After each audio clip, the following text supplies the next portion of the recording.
The sky was gray above the colony, and the streets were quiet. People walked fast, heads down, trying not to notice the smells or the strange sounds from the alley. No one liked going near that place. They said something lived there. Something dirty. Something not worth helping. Jason had lived on the edge of the colony for years. He was a quiet man, a mechanic who didn't speak much. People said he was strange. But he always noticed things others ignored, and today, he heard something soft and painful. It was a sound like scratching, like claws dragging against metal. Then a small whimper, like a wounded animal. He followed the sound, moving. Past broken crates and old garbage, behind the dumpster, he froze. There she was, a tiny alien girl. No older than 10 maybe. Her body was thin. Bones showing under pale skin that was covered in dirt. Her hair, if it could be called, that hung in patches. Matted and filthy, she crouched on all fours like a starving dog. And she was eating old scraps from a half-burned food wrapper. Her hands were shaking. Her mouth chewing fast like someone who thought the food would be taken from her. At any second, Jason didn't move. He just watched, and his heart ached. The girl looked up suddenly. Her eyes met his wide, glowing slightly with fear and something deeper. She didn't growl or run. She simply froze, waiting, like she was. Ready to be hit or kicked, Jason slowly crouched down. He took a protein bar from his jacket and unwrapped it. Then placed it gently on the ground and slid it toward her. She stared at it, then at him. Then, slowly, she crawled forward and took the bar. She sniffed it, licked it, and devoured it in seconds. Jason didn't speak. He didn't want to scare her away. People had told stories. They called her the rat or the alley ghost. Kids threw stones at her from a distance. Adults warned others to stay away. "She's not right," they'd whisper. "She's just some lab reject or a freak." But Jason saw something else. He saw how carefully she moved, how her long fingers handled the wrapper. He saw the shame in her eyes, the way she tried to hide her face. She wasn't an animal. She was just alone. "What's your name?" he asked softly. She didn't reply. Her mouth opened slightly, but no words came out. She looked like she hadn't spoken in a long time. Jason sighed. He pulled out a small bottle of water and held it out. She took it slowly, with both hands, like it was something holy. She sipped, then drank deeply.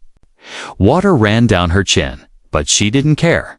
For a moment, she smiled. Not a full smile. But the corners of her lips moved. Then she looked down again, ashamed of even that. Jason looked around. No one was watching. No one cared.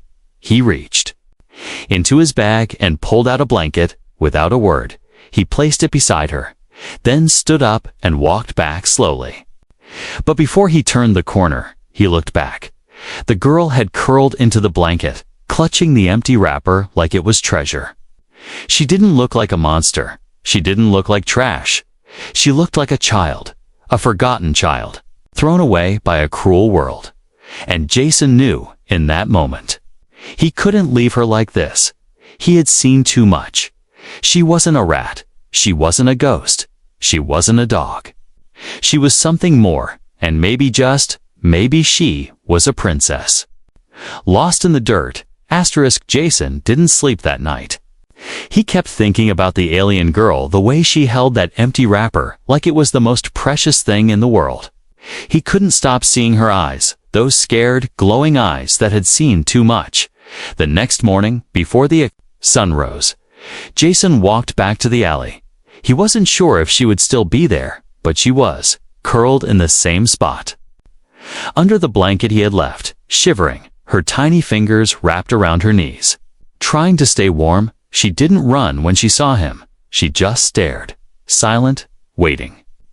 Like she didn't believe he'd come back. "I brought food," he said softly, holding out a container. Steam rose from it.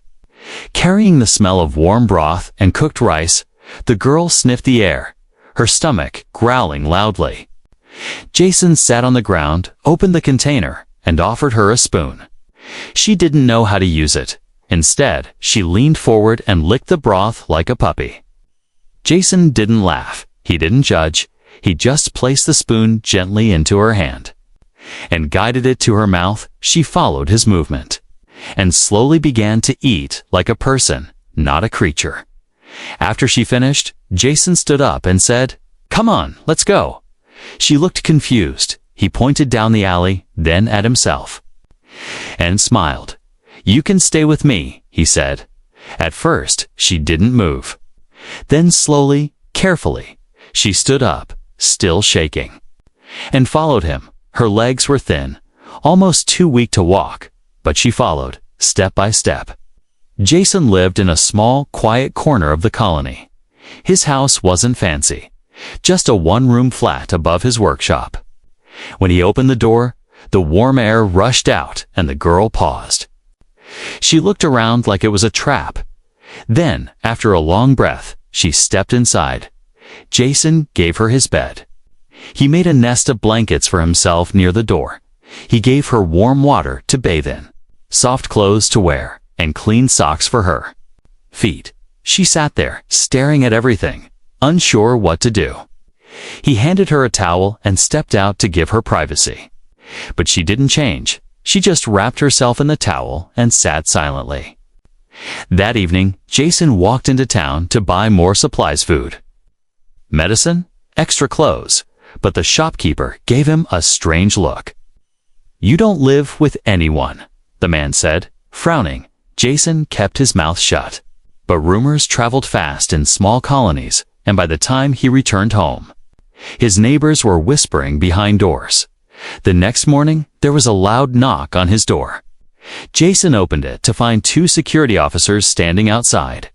"We heard you brought something in," one of them said. "A creature from the alley," said the other. Jason stayed calm. "She's a child," he said, "and she needs help."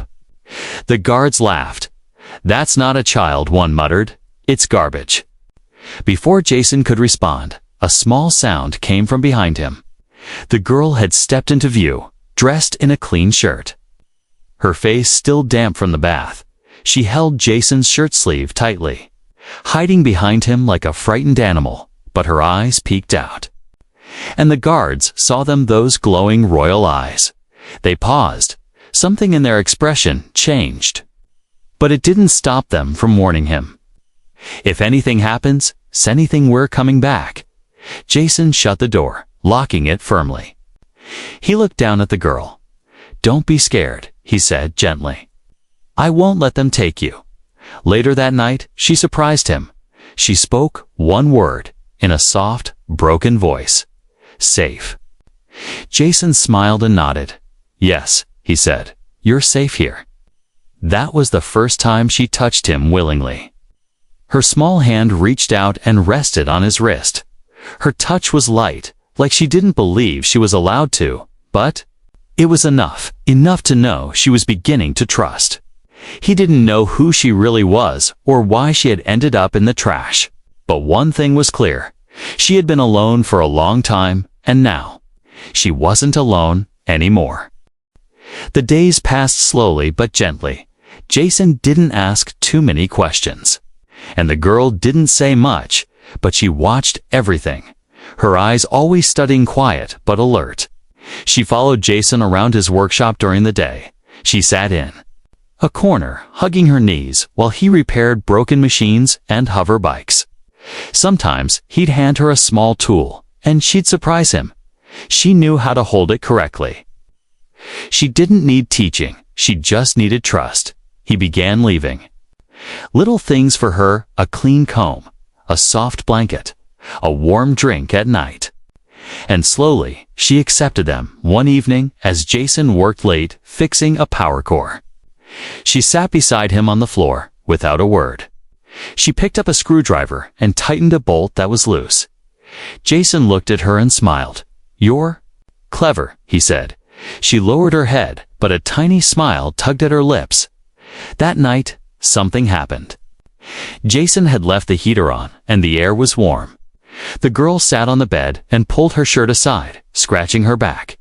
Jason turned to give her a towel and paused. His heart dropped. There were marks all over her back, deep, old scars that, crisscrossed like ropes and chains, had once been there. Not fresh, but clear and ugly. He didn't speak, didn't ask.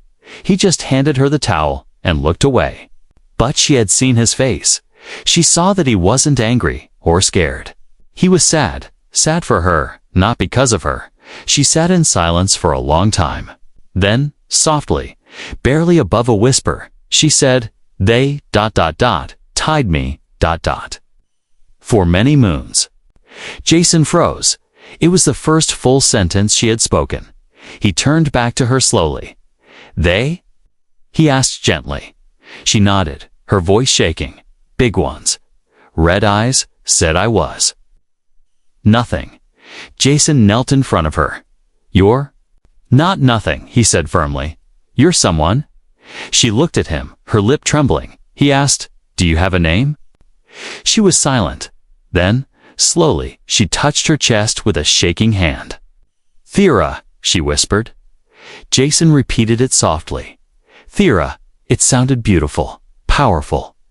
Even though she spoke it so softly, like a name that once had meaning. Like it belonged to someone important. He looked up the name later that night, once she was asleep. He searched through the old alien history files forgotten by most humans, but not him, and he found it, Thera Velneri, daughter of Queen Velari, of the Neareth star line. A royal bloodline from a race of peaceful rulers who disappeared during a galaxy-wide rebellion. Rumors said the royal family was killed, but there were whispers of one child who had escaped. A child who vanished in space, never found. Until now, Jason stared at the screen, his heart pounding. Could it be her? She was young, yes, but her face. The shape of her eyes, the tiny crest on her neck, matched the royal markers from the old records. She wasn't just some random stray. She was royalty, a lost princess hidden in plain sight, left to rot. In an alley like a dog, Jason felt anger boiling inside. Who had done this to her? Who had turned a royal child into a scared creature that crawled in garbage for food? The next morning, he made her pancakes. She giggled when she tasted syrup for the first time. It was the first time he heard her laugh, a small, strange sound. Like a hiccup mixed with joy. Jason didn't tell her what he had discovered. Not yet. She wasn't ready. But he knew one thing. He would protect her, no matter what. Later that day, Thera sat quietly on the rooftop, watching the sky. Jason sat beside her, drinking tea.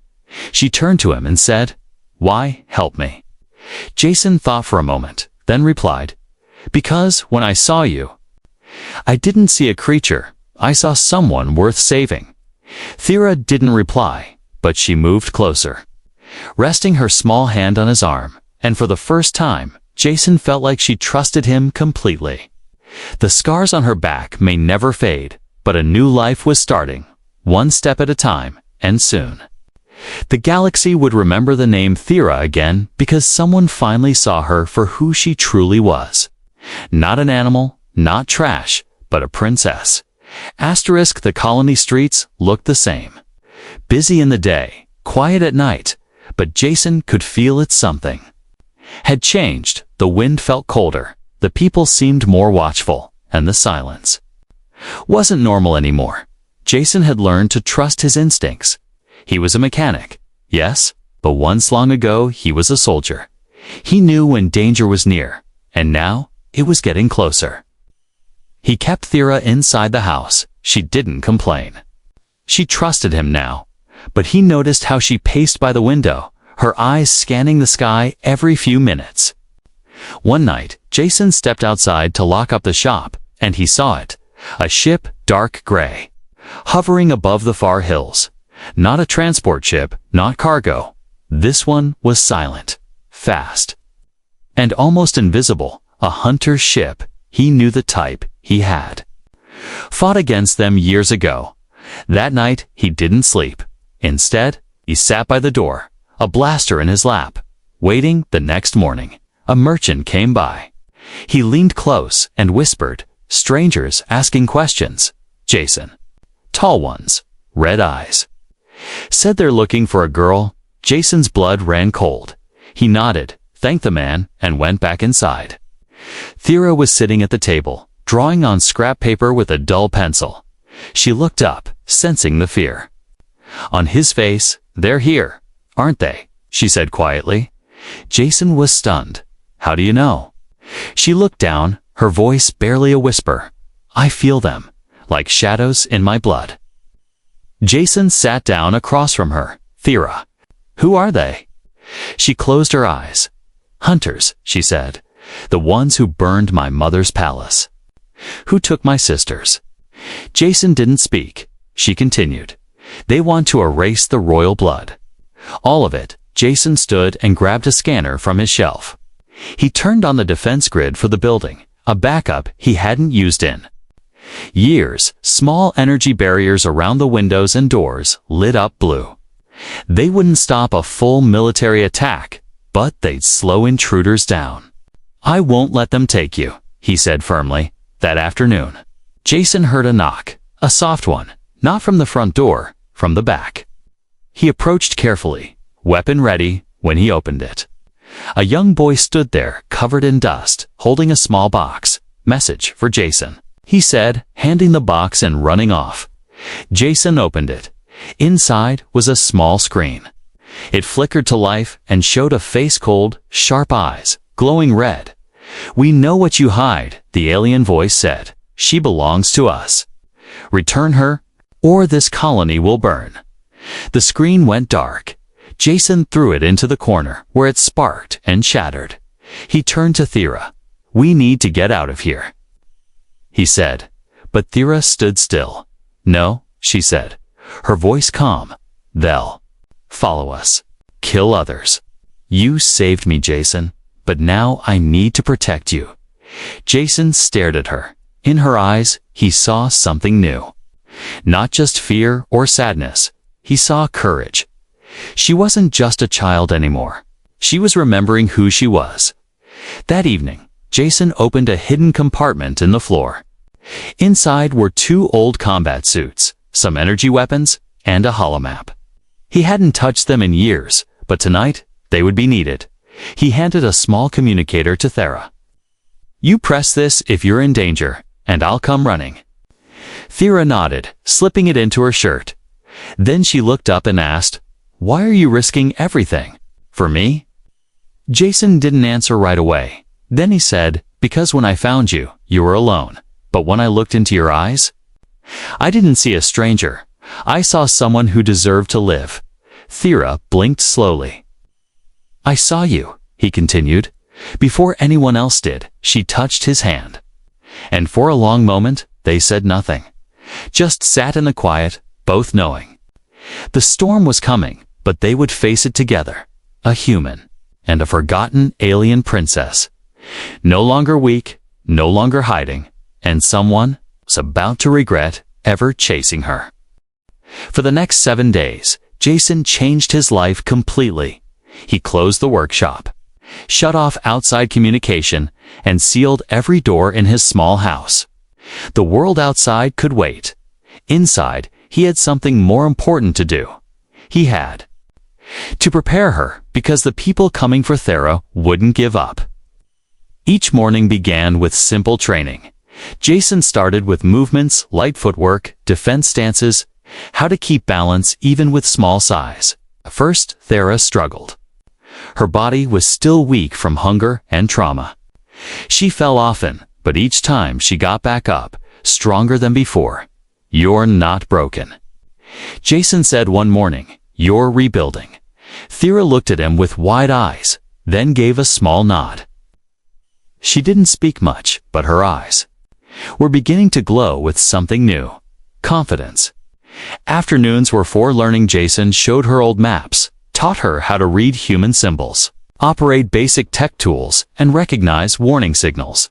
He handed her a small training weapon, a pulse stick, light and safe. She held it awkwardly at first, but within days, she was moving with skill. She had quick hands. Even Jason was impressed. One night, she managed to knock the stick from his grip during sparring. She gasped, afraid she had gone too far. But Jason laughed. A warrior move, he said proudly. Thera gave her first real smile that night, wide and warm. Jason felt something shift in his chest. He wasn't just protecting her anymore. He was watching her become who she was meant to be. By the end of the week, Thera had changed. She still looked small. But she didn't move like a scared girl anymore.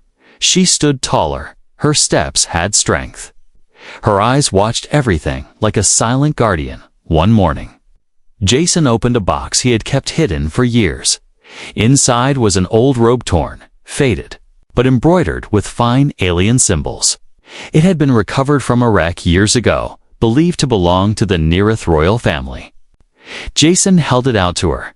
Thera touched the fabric gently, her fingers running over the golden thread. She didn't speak. She just pulled it over her clothes and stood in front of the mirror. Jason watched in silence. In that moment, she didn't look like the girl he had found eating trash. She didn't look like a lost child. She looked like royalty. "I used to wear something like this," she whispered. "I remember." "My mother's voice." She said, "Thera, you shine like the stars." Jason swallowed hard. "You still do," he said softly. "You just forgot for a while." Thera turned and looked at him. "Thank you for reminding me." Later that day, a small drone flew past the colony edge. Jason noticed it immediately. He shot it down. But it was too late. They were scouting. The hunters were getting closer. "We're out of time," Jason told her that night. "They'll come soon." Thera nodded, her fingers gripping the edge of the robe. "I'm ready," she said. Jason looked into her eyes. He believed her that evening. They sat under the stars on the roof. The colony lights blinked in the distance. Jason handed her a mug of warm broth, and they sipped quietly. "I was just a mechanic," Jason said. "I never planned to be anyone's hero." Thera looked at him. "But you are," she said. "You saved me." Jason smiled and shook his head. "No, Thera," he whispered. "You saved yourself. I just gave you the chance." A shooting star passed overhead. Thera's eyes followed it. "Do you think my people are still alive?" she asked. Jason didn't know, but he answered anyway, "I think. When the galaxy sees you again, they'll know the royal line still burns bright." The girl who once crawled in garbage now sat proud under the stars, trained, strong, and no longer afraid. She wasn't just surviving, she was preparing, because the hunters were coming, and this time, they wouldn't face a weak child. They'd face the last living star of the Neareth line. And the human who taught her how to fight back. It happened just before dawn. The colony was still asleep. No alarms, no warnings, just silenced. Perfect to clean.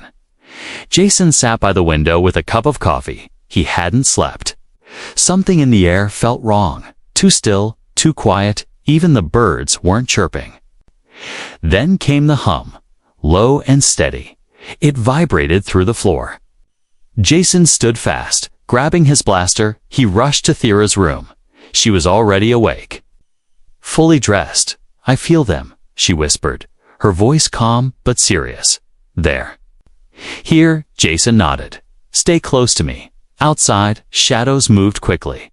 Tall figures in black armor crept between buildings, their red eyes glowing like devils. They were the same ones from the message. Though hunters, but they weren't sneaking anymore. They were coming with full force. Jason activated the home defense grid. Blue energy shields snapped into place around windows and doors. Turrets rose from the roof corners, scanning for threats. But it wasn't going to be enough. There were too many of them. One of the hunters stepped forward and spoke into a loud amplifier. "Give us the girl." The voice boomed. "She is property of the Velker Order. She has no claim, no right, no future." Thera stepped beside Jason. He tried to pull her back, but she held her ground. Her eyes didn't blink. her body didn't shake. "I am Thera, of the Nearath bloodline," she shouted. "I am not property." The hunters paused for a moment. Their leader tilted his head. "She remembers," he said, almost amused, "but it doesn't matter." Jason pulled Thera inside just as the first blast hit the shield. The house shook. The energy barrier flickered but held. "For now, we can't wait," Jason said. "We need to move. There's a back exit through the old tunnel beneath the shop." He handed Thera a small energy pistol. "Only if you have to," he said. She nodded and gripped it tight. They ran down the stairs as the walls behind them shook from another blast. Jason kicked open the trapdoor and helped her down into the old escape tunnel. It was dark, damp, and narrow. But safe for now. As they moved, they heard shouts above. Them the hunters had broken in. Jason pushed Thera forward. "Keep going," he said. "I'll hold them." But Thera stopped.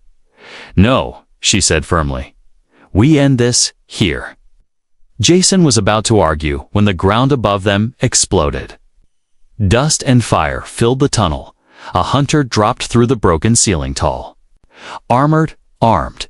He aimed straight at Jason, but Thera stepped in front, her hand raised. Something ancient awakened inside her. A soft hum began to rise around her body. The lights flickered. The air became warm, then hot, then she screamed. Not in fear, but in power. A wave of golden energy burst from her chest. The hunter flew backward into the wall and fell silent. Jason blinked in shock. What was that? Thera looked at her hands, glowing with symbols that hadn't been there before. I don't know, but it feels right. More hunters dropped in. This time, Jason didn't need to fight. Thera raised her hands again, a shield of pure light. Wrapped around both of them, blasts bounced off like rubber balls. She stepped forward slowly. Her voice deepened, most like another voice joined hers. I am Thera Velnier, daughter of the Starflame. You will not take me again. The hunters hesitated. Even they recognized the ancient power. The light pulsed from her body, and for a moment, time seemed to stop. Then came silence. One by one, the hunters began to retreat. They vanished into the smoke, afraid, outmatched, defeated, not by a weapon, but by the light of the girl they once called worthless. Thera dropped to her knees, gasping. Jason caught her. Are you okay? She nodded slowly. I remembered who I am. He held her close. You don't have to do this alone anymore. She looked up at him. I never was alone, Jason. Not since you found me. Together, they stood, the tunnel behind. Them broken, the world above forever changed. She was no longer hiding, no longer weak, no longer afraid. Thera had awakened, and the galaxy had just seen her rise. The sun rose gently over the colony. Soft light poured across broken rooftops, scorched walls, and burned soil. But inside Jason's workshop, the warmth felt different, peaceful, safe, new. Thera sat quietly on the rooftop, wrapped in a light blanket. Her skin glowed faintly with golden markings. Still humming with quiet energy, she looked calm, but her mind was racing. Last night, she had changed everything. She hadn't just defended herself. She had announced to the galaxy that she was alive, and not just alive, awakened. Jason came up the stairs with 2 mugs of hot tea. He sat beside her without a word. They both stared at the morning sky. The smoke from battle had cleared. The colony was healing. They'll come back, Jason said softly. Thera nodded. Yes, she replied, but not as hunters. Jason raised an eyebrow. They'll come as followers, she finished, and she was right. Within 2 days, the signal spread. Across deep space, ancient codes activated. Ships belonging to old loyalists, Neareth survivors, and hidden allies began responding. One by one, they came first. Small scout ships, then cruisers. And finally, a ship so large it blocked half the sky. Jason stood outside with the rest of the colony as the grand vessel descended. It was sleek, silver, and shaped like a crescent moon. Symbols along the sides glowed softly in golden light. The royal seal, untouched by time, as the landing ramp. Lowered armored figures stepped out, but they didn't come with weapons raised. They knelt, every one of them dropped to one knee. Heads bowed, and at the top of the ramp stood an elderly alien woman. Eyes full of tears, she whispered, "Princess Thera." Thera stepped forward, dressed in the old robe Jason had found. But now, she moved with pride, with grace, like a queen. The elderly woman stepped down and fell to her knees. "I served your mother. I thought the line was gone forever." Thera helped her up. "It almost was," she said. Until someone looked closer, the woman turned toward Jason. "And who is this human?" she asked. Thera didn't hesitate. "This is the man who saved me when I was less than nothing. The one who fed me, taught me, and gave me my name back." She paused. "He is family." Jason felt his throat tighten. He wasn't used to attention. He had lived in shadows, in silence, but now, an entire royal fleet was looking at him with respect. Later that evening, they held a ceremony. Simple but beautiful, the loyalists placed a small crown-like circlet upon Thera's head, not as a ruler yet, but as rightful heir. She accepted it with a steady hand, and when she spoke, her voice was clear and proud. "I was thrown away like garbage. I ate from the dirt. People looked at me and saw an animal." She paused, looking straight at Jason. But one human didn't. One human looked closer and saw a princess instead. The crowd listened in silence. Thera continued, "Because of him, I remembered who I was. Because of him, I stand here today." When the ceremony ended, Thera walked beside Jason away from the crowd. They sat beneath a quiet tree on the edge of the colony. "You could have left me," she said. "You had no reason to help." Jason smiled faintly. "I didn't help you because you were special." He said, "I helped you because no one else would." She nodded. "But I was special, wasn't I?" Jason laughed. "You always were." The stars began to blink in the sky again. The same stars that once watched her crawl through filth now looked down upon her return. She was no longer forgotten. No longer dirty, no longer silent. She had a voice now, a throne waiting, and a galaxy that needed hope. But she never forgot the one thing that brought her back from the edge: kindness. A hand stretched out when everyone else turned away, before the royal ship left. Thera asked Jason, "Come with me." Jason looked at her. "I don't belong up there," he said quietly. She took his hand and smiled. "You belong wherever I am." And with that, the mechanic from the edge of a forgotten colony stepped aboard the royal ship, not as a soldier, not as a hero, but as the first believer. The galaxy may have called her a dog, but he called her a princess, and in the end, that made all the difference.